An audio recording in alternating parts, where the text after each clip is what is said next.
Hello everyone, আসসালামু আলাইকুম। Welcome back to my channel. আমি মৌসুমী এসে পেলাম আজকে একটা নতুন ভিডিও নিয়ে। আজকের ভিডিওটা হলো এই যে লেবু গাছ। এই যে দেখেন, এই লেবু গাছ আমি কিন্তু এটা থেকে দুটো লেবু গাছ ছিল এটাতে, তো বড় একটা লেবু গাছ আমি উঠিয়ে একটা বড় টপে ট্রান্সফার করেছি, আর এটাকে আমি এখন এখানে রেখেছি। তো যেহেতু এটাকে আমি এবছর আমি দেখাই একটুখানি এরকম হও, ইয়েস, এই যে দেখেন, এই যে এটাতে আমি কিন্তু একটু মাটি ফাঁকা করে এখন এই যে এই করব, এভাবে এই কলার ছুলকাটাকে কেটে দিব। কারণ হয় কি, যেহেতু এটা আমি ঘরে রাখবো, এটা ছোট একটা টব, তারপরে হ্যাঁ, যেহেতু এটা ছোট একটা টব, বেশি বড় না, আর এটা আমি ঘরে রাখবো। কারণ ইনশাল্লাহ সামনের বছর যখন এটা বড় হবে, সামনের বছর এটাকে আমি বড় টপে দিব। তো সেই পর্যন্ত এটা ছোট টপে রাখবো।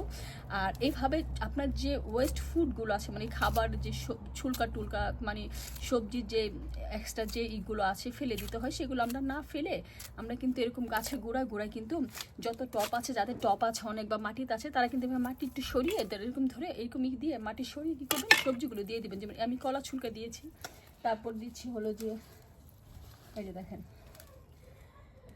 এই যে আমি আজকে রান্না করেছি সেই সবজিগুলো রেখেছিলাম, এই আমি ফেলে দিইনি, সেটা রেখেছি, সেটাও দিয়ে দিচ্ছি, সেগুলো সাথে দিচ্ছি।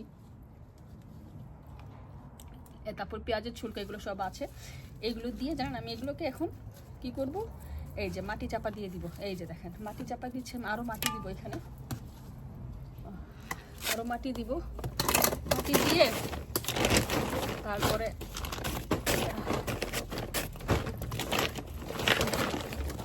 এই যে বিকাল টাইমটাতে, এই টাইমটাতে আসলে সকালে আমি কখনো গাছ মানে সকালের দিকে সময় পাই না গাছ লাগানো, একদম আর্লি মর্নিং সকালে গাছ লাগানো ভালো, আর যদি বিকালে হয় তো আমি সবসময় চেষ্টা করি বিকালে, এই যে বিকাল টাইমটাতে ছেলেকে মাদ্রাসা থেকে এনে আমি এই টাইমটাতে ফ্রি থাকি 7টার পরে, তখন আমি কী করি 7টার পরে লেগে যাই গাছ লাগানোর জন্য।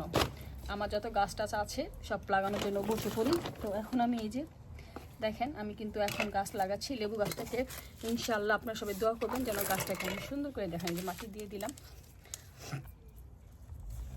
এখন আমি এটাকে ভেবে রেখে দেবো, যে সবজিগুলো দিয়েছি না, সেই সবজিগুলো পচে তারপরে আমার এটা সার হয়ে যাবে। তাহলে কি হলো, আমার একটা প্লাস পয়েন্ট কি জানেন, আমার আর এক্সট্রা কোনো সার দিতে হচ্ছে না, এক্সট্রা কোনো কিছু দিতে হচ্ছে না, কিনতে হচ্ছে না। আমি আমার সবজি টবজি যা আমার ঘর আছে সেগুলোতে আমি সার বানাচ্ছি, গাছকে লিষ্টপুষ্ট করে দিচ্ছি। আরেকটা কাজ করব, আমি এই যে এই গাছের এটা কেটে দিব, এই যে দেখেন,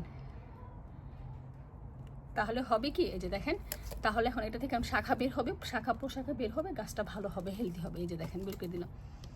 ও এত সুন্দর, ও এটা দেশি লেবু গাছ। এই যে দেখেন। তো সবাই ভালো থাকেন, আমার ভিডিও যদি ভালো লাগে অবশ্যই পাশে থাকবেন, সাবস্ক্রাইব করে যাবেন, ভুলে যাবেন না, যেন আমার নতুন নতুন ভিডিওগুলো আপনারা পেয়ে যান। আর ইউকেতে থাকি ভাই, আমরা অনেক কষ্ট করি আপুরা ভাইয়ারা, আপনাদের জন্য। আপনারা দেখবেন, পাশে থাকবেন, সাপোর্ট করবেন, শেয়ার করবেন, সাবস্ক্রাইব করবেন। সবাই ভালো থাকেন, আল্লাহ হাফেজ, আসসালামু আলাইকুম।